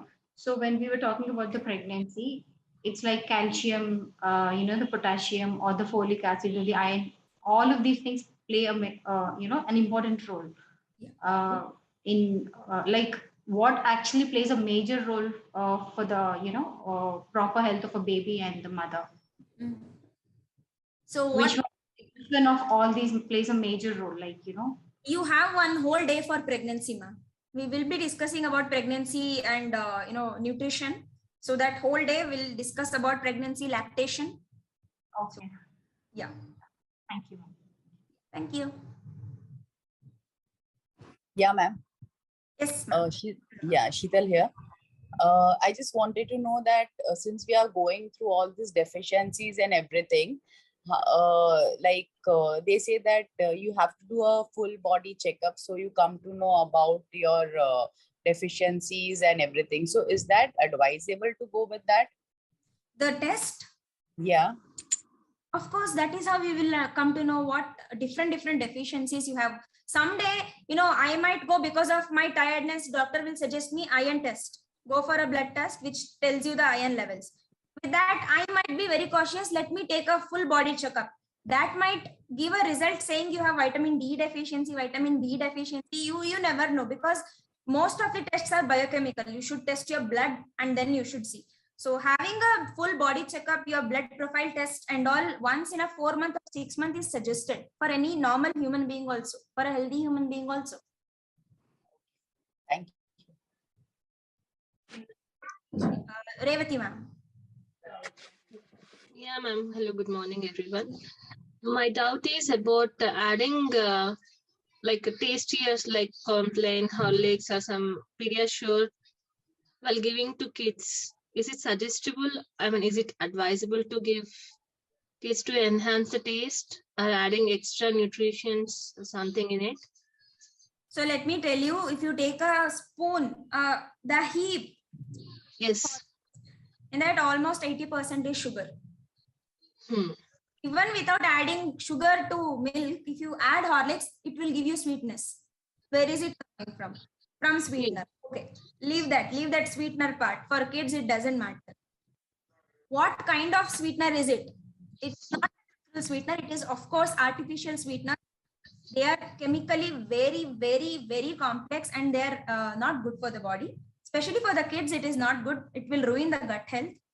And again, when you can get a very natural Horlicks kind of powder at home, why do you want it from the store? Dry fruit powder, your nuts powder, pulses powder can be added with the milk. Especially ragi malt and badam malt concept started in India. Now people don't consume it. Everything started from India, but it is getting marketed as it is from outer source. So the concept of sprouting your pulses, sprouting your whole grains and sun drying it, roasting it, powdering it, adding not sugar. What do you call anyone from Karnataka? Yeah, I'm from here only. Kalsakre, what do you call it in Hindi or something? Kalsakre. Jaggery. Which is crystallized sugar. Yeah. Just powder it or add jaggery or add powdered jaggery, whatever it is. The taste will be better than 10 times better than Horlicks. Just wanted to add something here, ma'am. We can actually use this dry dates powder. That's a very good substitution. Yeah, I tried with my son, but he's not ready to drink that. So I started giving only Pediasure itself. Even though he's not ready to drink that, I'm very, Don't add anything, just give the plain milk if he likes it. Okay, I'll try. Yeah. The baby likes to drink plain milk, give plain milk. Nutrients should come from the dietary source, food source, that's it. You can add elachi powder also. It gives some flavor. So you can try that way also. Yeah, try basically. Ragi malt also. Sorry, ma'am. Ragi Try malt. Ragi malt. Ragi, badam malt. Homemade. Oh, badam malt is again full of sugar, ma'am. There are no badam in it. It is only Homemade protein powder. Ma'am, please add about Chyawanprash also. Yeah, of course. Ma'am, Chyawanprash. Baby drinks. Chyawanprash, let me tell you my own experience. My mom would give me 2 spoons of Chyawanprash every day, morning and night. Until now, I have never had this cold where mucus comes out from nose. I have never had it. Never my nose started leaking in my life. So And how do we know whether the Chyawanprash we are eating is pure or it is also again sugar based and the artificial ingredients table matters a lot. If it is made of amla instead of your unwanted sweetness, please go for it. Don't see for the taste. Don't look at the sweetness of the Chyawanprash. Chyawanprash should be bitter. Otherwise, you can just soak some dry fruits, including the dates, in the night in the milk, and the next day you can just blend it and then give it to the son. I just hope he will like it. Instead of going for powders, just Yeah. And when we are hungry, like suddenly hungry, we rush to somewhere. If we eat little amount of sweet or something, any which is related to sweetener, why it suppresses our hunger immediately, and it makes kids also hyper also. As you told yesterday, it's kilocalories, not calories. 1 gram of something is equal to many calories. Okay, 1 laddu, it's a lot of calories, kilocalories, sorry. And why kids are becoming more hyper when they eat sugar stuffs and all? Yes. Why? See, why that is turning into, for adults, it's turning into fat depositories. For them, it's turning into hyperactivity. What's the difference is there? So why you feel that so much of satisfaction when you have a sweet? Sweet is again a dense food. It is calorie dense. So it makes you feel, calm. Again, when you take sugary food, you become hyper. Can you hear me? Are you Yeah, ma'am, your voice is breaking in between. Let me turn off the camera. Yeah. Is it okay now? Yeah, still that this instrument is there.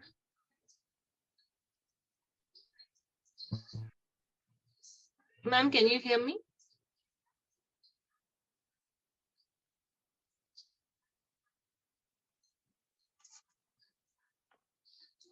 Rest, can you hear me all? Yes, you're audible. Yes, ma'am. Yeah. Yeah. I think Tejaswini ma'am's line got disconnected. Yes. Anyone has experienced about this? I mean, I think my question has understood. If kids are eating more sweets or chocolates or something. Just a minute, guys. I'll be back. Yeah, ma'am. Just a minute. It increase glucose level directly. Glucose. Yes. Is there any change in their behavior, like becoming more hyper and not listening? Like because of glucose level things. It is quite natural. And as per my observation, it is because the sudden rush of the energy, because sugar gives an instant boost of energy, just like how coffee gives adults a sudden boost of energy. Similarly, sugar also gives sudden boost of energy. So it is uncontrollable, right? Whenever we drink coffee, we will be active and we will start doing something. We have seen very less number of people who drinks coffee and goes to sleep, right? So it doesn't happen usually. So in a similar manner, kids also become hyper, a little hyper, but because we are adults, we know that it is because of the coffee, and whenever we get hyper, we will be able to consciously control ourselves. But then kids don't know any of those things, so they just go crazy, and it happens. And usually when we might have observed, even when we were kids, whenever we used to attend a wedding or something, there used to be a lot of sweets. So we used to, all kids used to eat all those sweets, and we used to make a lot of we used to be quite crazy, and we used to just run around, jump around and everything. I feel so bad about myself thinking about all of those things, because it would have been quite difficult for parents of generation, because nowadays although it makes me feel a little bad when I think about it, because when kids get hyper like that, most of the parents, they just give an iPad or iPhone, and they'll just make them sit and keep watching that. But then it is actually good, if we just burn out all that extra calories. And because they're in the growth stage, as per my perception, I feel that it is actually good for them to stay active throughout. So burn that could be the reason why they just burn out all those energy, extra calories they consume. Yeah, but if we consume that amount of, okay, even it is a one laddu or something, one piece of something, any sweetener or something, that will deposit as fat. It takes a lot of time for us to burn. Okay. Yes. Good. Because if we eat the one laddu, ma'am, okay, we know, I mean, now we know like what is the sugar, what it does to our body. So when we know all about that, we try to control. Once it comes to the kids, they just feel like, okay, my mom always feeds a certain food, so she don't allow me to eat a sugar. Because usually, I mean, nowadays mothers, they don't make a lot of, I mean, they don't get sweets from the sweet shop. They try to make at home, whereas natural sugar. Okay. So kids, that's very rare for kids, right? For now, mothers also become less to make the sweet things at home because of we are also working, we are busy with other things. Okay. So I feel like that is also kind of an interest for kids. I mean, oh, my mom made something different than the regular thing. Yes. So they have some interest on to eat the sweets more. Yeah. So that's I feel, and I agree with Supriya ma'am. Like when you said like when we feel tired, if we have just 2-3 sips of coffee, it gives a lot of energy to us. But it's nothing. There's nothing in it. That's just a sugar. Yes. We know the truth, but still sometimes we drink. Yeah, sometimes cravings or sometimes helpless timings for us. Sometimes. Yeah, Sometimes we just need a break. I've gotten rid of that addiction, coffee addiction. I'm a great coffee lover. And I'm so happy that I got rid of both coffee as well as tea because of the caffeine in it. And the withdrawal effects is huge, that could be the reason why most of the people won't be able to give up on coffee or tea. Because after like one day, you'll be fine. Second day, you will be kind of agitated, but still okay-ish. Third day, you will start feeling like, oh my God, where's my energy? And fourth day and fifth day, you will have severe headache. You feel like you are about to get admitted to hospital in case you are addicted to coffee and if you cannot function without coffee. Something was wrong also. Okay, because of I didn't have my coffee, that's why my day was not good. Like that, the people will think. Yeah. I agree with you, ma'am. My coffee, it's been long time. Even though it's like yesterday itself also, but people think that no, I missed my coffee, I missed my tea or something. So that's why my day is not like that. My brain is not functioning properly as it should supposed to work. Like that, people will think. True. Yeah, True. so much addicted. Yep. Yes, sir. I agree. Because I was a kind of a person, like if there is no tea or coffee in the evening at 5 o'clock, I used to be like, oh shit, I didn't have my proper day. I should finish something else. What it is, nothing. It's just a cup of a tea or a coffee. Yes. So I agree. But I came out. Yeah. If I feel it, I'll have it still. I'm not saying I don't have it, but I'll still like maybe 3-4 times in a month. So I feel like Tejishwani ma'am said, like, listen to your body. Listen. Yep. It says just have once in a while. And one thing especially after 2 times of getting the intestinal detox, the Laghu Shanka Prakshalana, my body is kind of got used to being healthy, I believe. Now, even if I, take the smell of coffee, if it is too strong, I feel like, oh my God, okay, I drank my coffee after a very long time. Even if I smell the coffee flavor. So I think it's a good thing if anybody is facing problems to de-addict coffee or caffeine or anything like that. I think whenever Bodhi conducts kidney detox, not kidney detox, intestinal detox, Laghu Shankha Prakshalana, I think all of you guys should try and join in that workshop or webinar or something. Yeah, it's usually workshop. And Every in 2 case weeks, you Looks like do ma'am something. still did not come. Yeah. I'm looking for ma'am. Actually, I'm just scrolling. Yeah, I thought that we were stalling the. Ma'am is Yes, John. Yes, John. So Yes, sorry, I'm so sorry. This is embarrassing. My data exhausted. I had to run asking, recharge my phone, recharge my phone. That's okay. Don't worry, ma'am. We had a little chit chat about a coffee and Yes. sugar. So Okay. Okay, done. So, any doubt which you want to ask me, please do. We'll take. I think we'll take one extra day. It will be 21 days because Yeah, sure, ma'am. Sure. lagging behind. Yeah, you don't have any problem, right? No problem. Usually, what I do is, You are just looking for more knowledge. what I do is like with the previous batch also, after finishing the 20 days, I was like, let me give one whole day for the doubt, because the 20 days thing should be, recollected, and one day revision, whole day revision will happen. So I requested sir also, he was like, please take. Even the students were happy. So we'll have a doubt session for you guys also. One whole will be discussion, and along with it, one day extra. So after that will be your exam.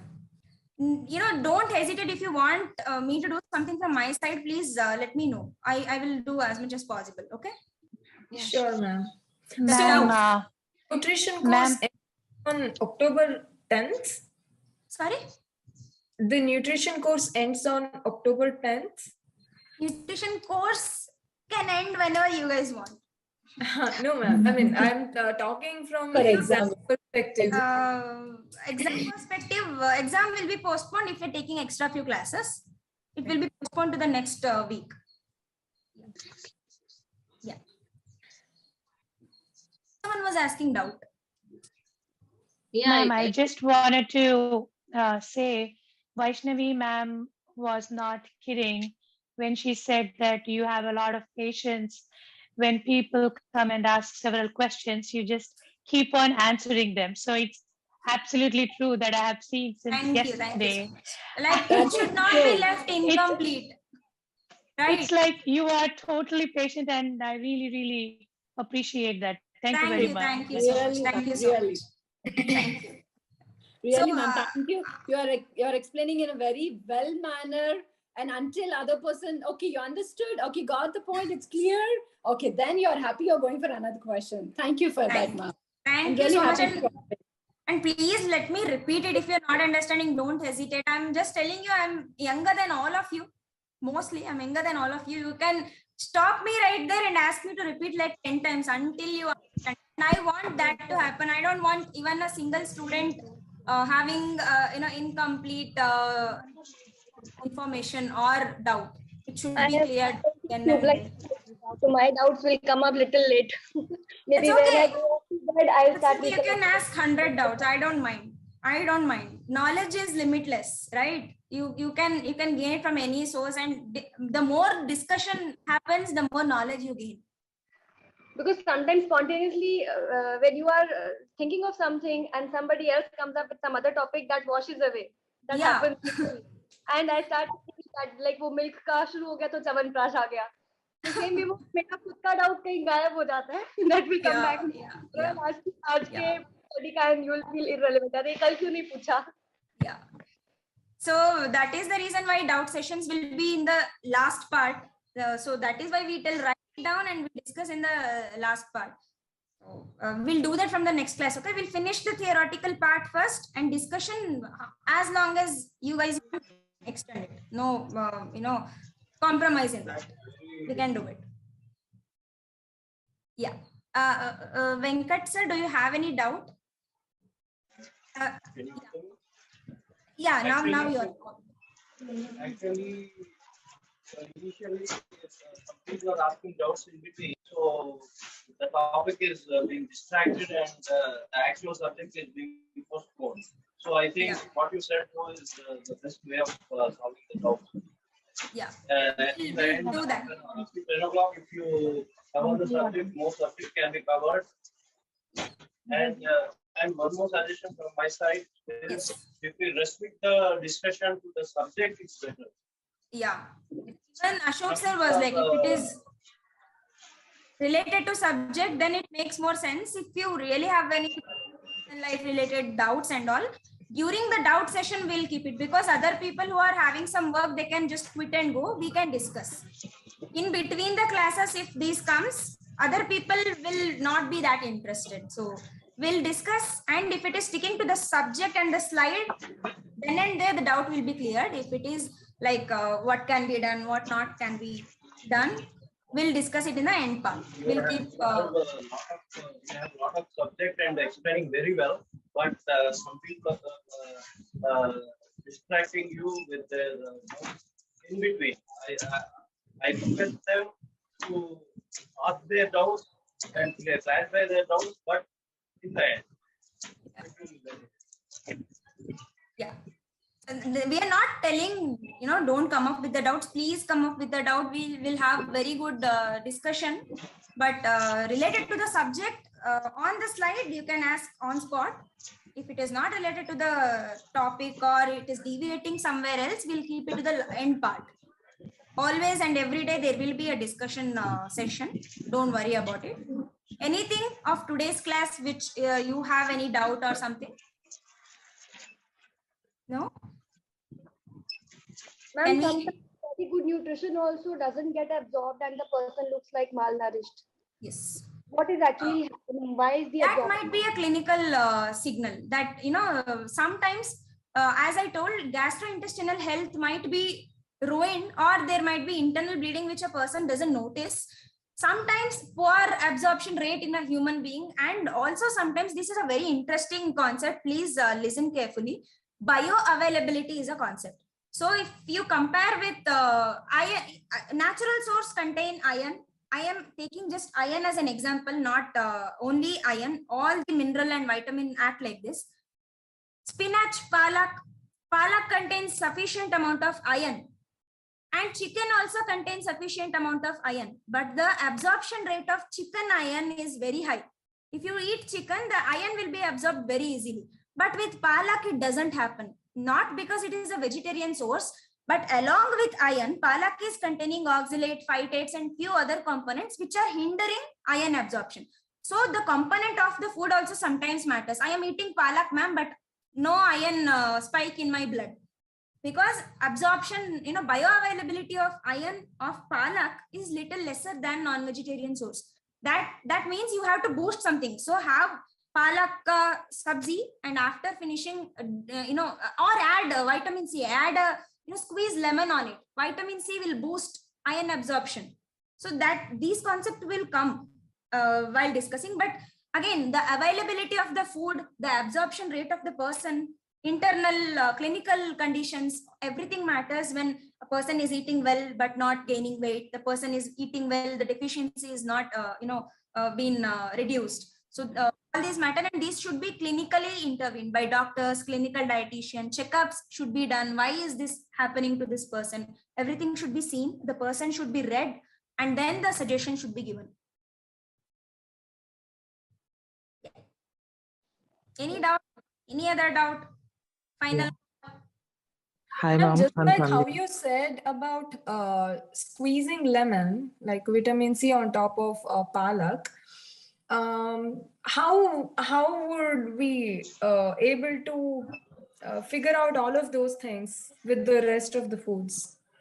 Actually, there is a very big concept called nutrient interaction. Okay. Just like how nutrition is a subject, nutrient interaction is a very big, vast concept. There comes nutrient interaction, nutrient and drug interaction, drug interaction. So interactions is a subject.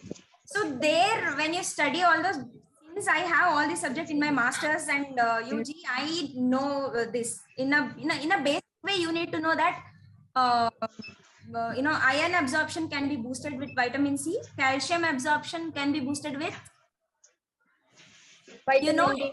guys, vitamin D. Why do they tell drink milk and expose your body? If you don't have enough amount of vitamin D, calcium will not be absorbed. So these two are the basic, commonly deficient minerals, iron and calcium. So know that it is happening because of your vitamin deficiency. Ma'am, You're there not are receptors in the body that are triggered by certain things. That is why they bind and get absorbed. Yeah. So as simple as that. You should have something else to boost. There should be a push factor. So do we get to learn those things as well? Yeah. Basic one is iron and calcium. That is the basic one. If you go further, there comes drugs and all. So you don't need those things. Just know that iron and calcium absorption will be boosted, and the hindering effect and all will be discussing. Okay, quite exciting. And also Akshita ma'am, as she mentioned, if you eat a breakfast or if you eat a good meal and immediately, Indians have this habit, after having breakfast, they need strong coffee, they need strong chai. Venkat sir, please mute yourself. So this concept of having coffee.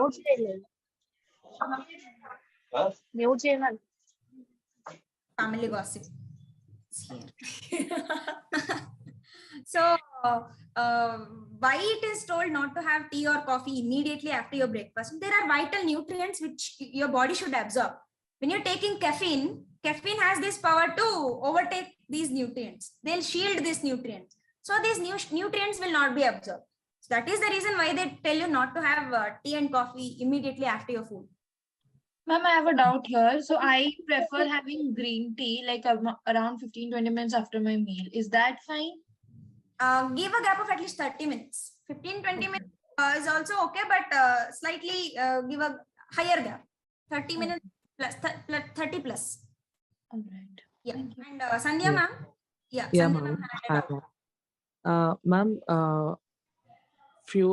From few months onwards, I started suffering with migraine, ma'am.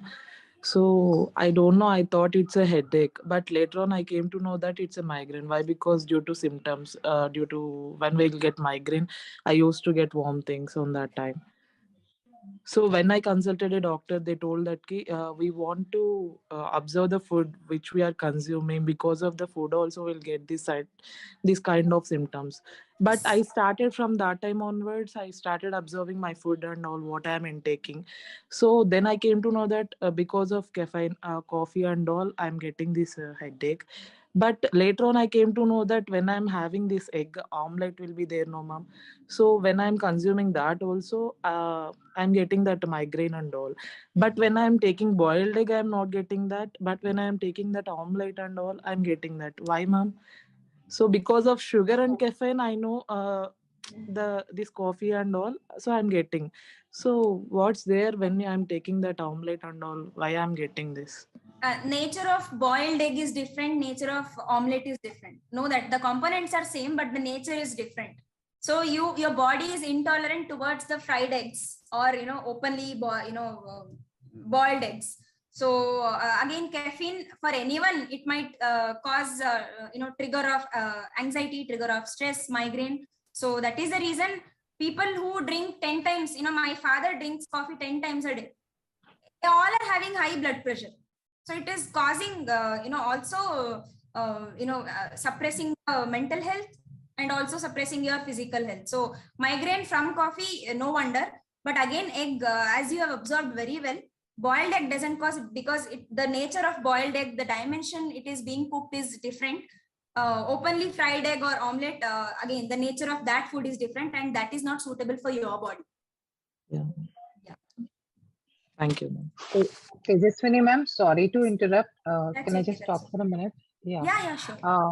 If you are done with today's class, can I exit? Because I stay in US, ma'am, and it is 1:20 People are for exiting me. already. You can go. Yeah, I just please, wanted to know, ma'am, me and too. it is a request. Please, It is a please request. do. If this doubt session is at the end, and once you are done, if you please let us know that we are closed for the day. Yeah. I mean, I just want to exit because I have to get up in the morning. See, again. this is the It's reason some very people will be really inconvenient timing. waiting. Some people will be really waiting, and let's not bring personal discussion in between the class.